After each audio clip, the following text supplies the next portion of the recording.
After my eventful stay in Oklahoma City, I headed east towards northwest Arkansas for my first Harvest Host stay at Sacred Hollow Farm and to meet up with friends for dinner.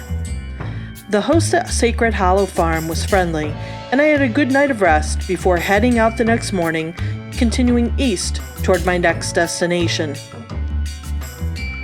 I crossed the Mississippi River and into Tennessee, where I plan to spend the night at Natchez Trace State Park.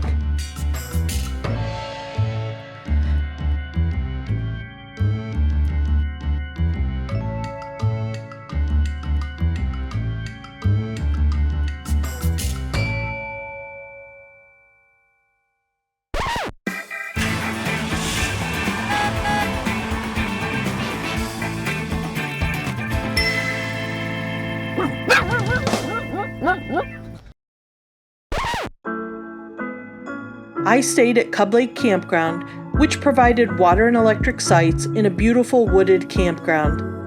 Like most campgrounds that are best suited for smaller rigs and tents, I found the other campers quite friendly, and Maddie posed for a couple of photo ops with other campers and park staff before we departed.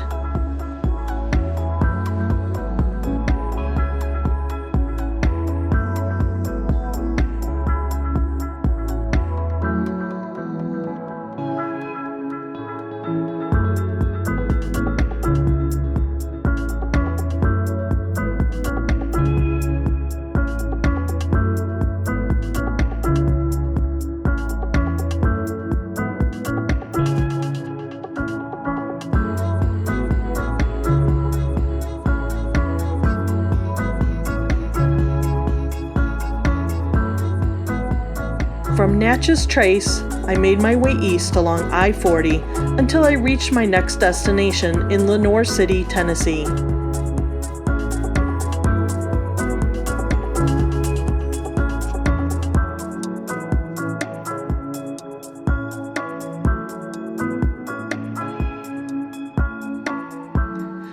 In Lenoir City, I was able to spend time with friends, both from the Tab group and from the time I had spent in Tennessee before. So before I jump into this week's content, I just wanted to again thank you for tuning in if you're new to the channel. And whether you're new or not, if you like this content, I'd really appreciate it if you'd hit the thumbs up button and like it.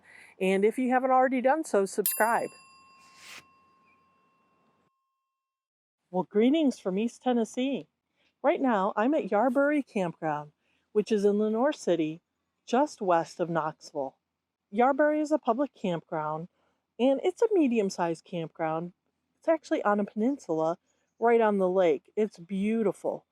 These campsites are fairly spacious. My site has water and electric. There are full hookup campsites, and there are actually lakeside campsites, so you've got a water view. I don't have, per se, a water view, but from my campsite, inside, I can see water out of two windows, out of each of the side windows. And it's just been a beautiful week. I've worked here remotely from the Tab all week, had excellent Verizon cell phone signal. They have a nice dump station, nice clean bathhouses, a general store. They have a honey wagon service. You can rent bikes and kayaks, stand-up paddle boards. It's close to Knoxville and about 45 minutes to an hour from the Smoky Mountains. It's also in an area that has really grown up. I actually have spent time in East Tennessee earlier in my life, and over the last 20 years, Lenoir City has just sort of boomed with development. There's almost any type of chain restaurant you would want fairly close, as well as Walmart and grocery stores. I've had the chance to visit with a couple of old friends this week, and it's been wonderful. One friend recovering from COVID, she was very sick, so it did my heart good to see her and to catch up with her and her children and her husband.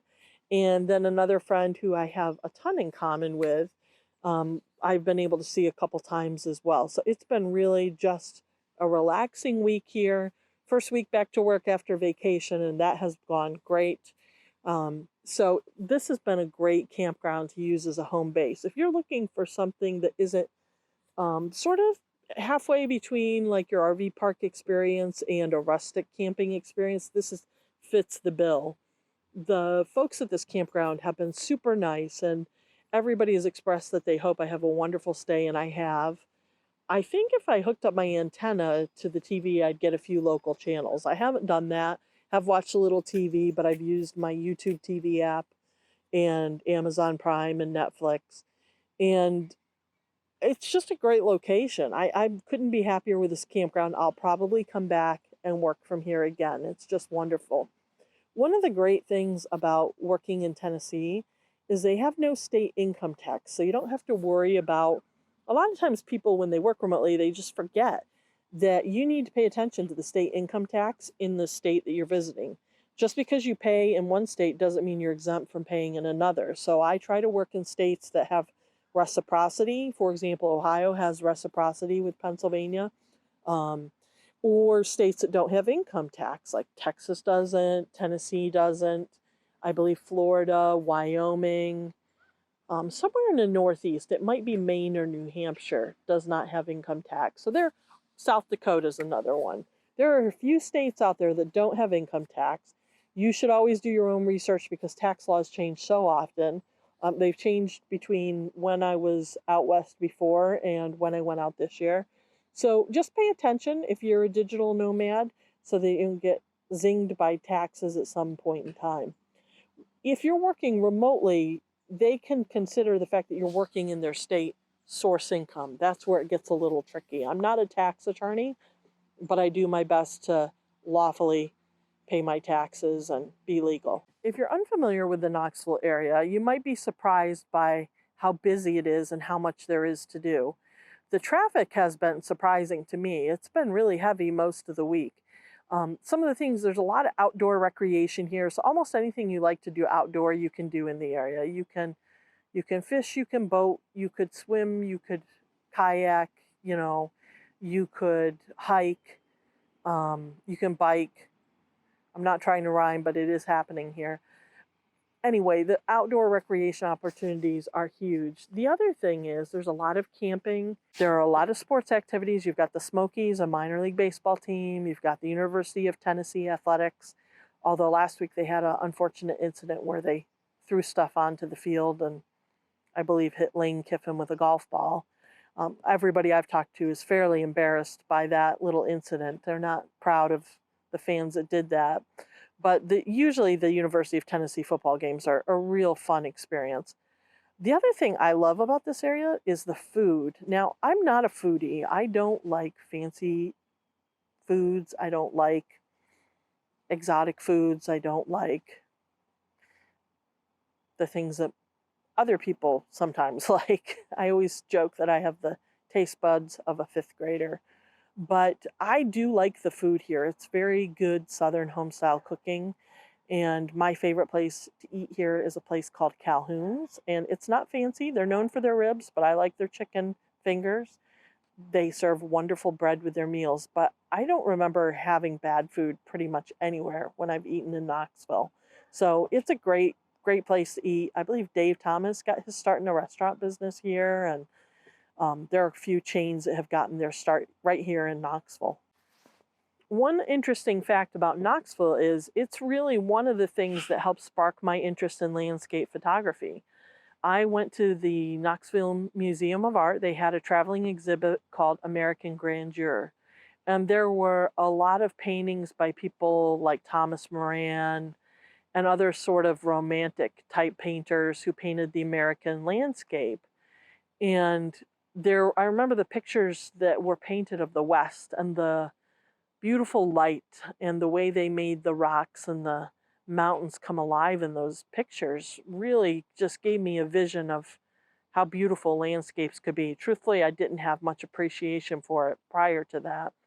And although I didn't start taking pictures for quite a few years after that, those images stayed in my mind and became something that I wanted to see and visit. So that Knoxville helped spark that interest in both photography as well as traveling to the West. There are museums here, like I mentioned. You've got the Art Museum. To the north is a museum in Oak Ridge, and it's an atomic energy type of museum. And then, of course, you've got the museums in the Smoky Mountains. So now it's on to my next destination.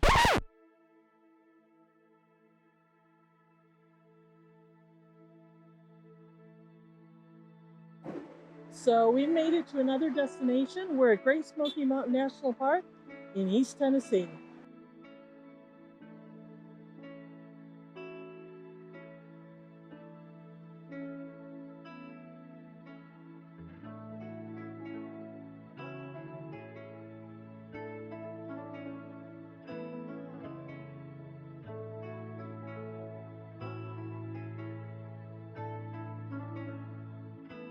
Midway through my trip to the Smokies, I woke to a sky that was on fire with color. I've forgotten how beautiful the Smoky Mountains are, and this trip was a good reminder. The variety of both flora and fauna, combined with the mountains, make the Smokies truly remarkable. I spotted deer, turkey, and a couple of bears while I was there. Although my photography efforts were somewhat hampered by the high winds closing roads and rain and fog obscuring mountain views, I made the most of the adventure, looking for unique shots that only foggy conditions can bring. I spent a weekend primitive camping, which means no hookups whatsoever, at Cades Cove Campground. The Aldi kept me toasty on the cool, damp nights, and my lithium battery bank was more than sufficient to get me through the weekend, despite the tree cover and rain providing a poor solar yield. Inspired by other tab owners I met at the campground, I even sat out around a campfire one evening underneath an umbrella. People are always asking me what I do when it rains, but I'd love to hear your ideas too, so share those in the comments below the video.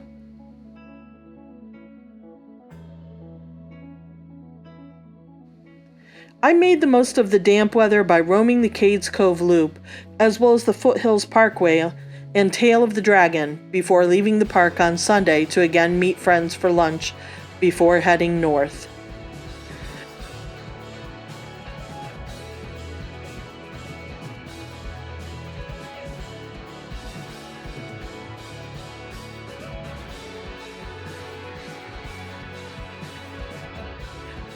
The East Tennessee part of my trip was a pleasant surprise.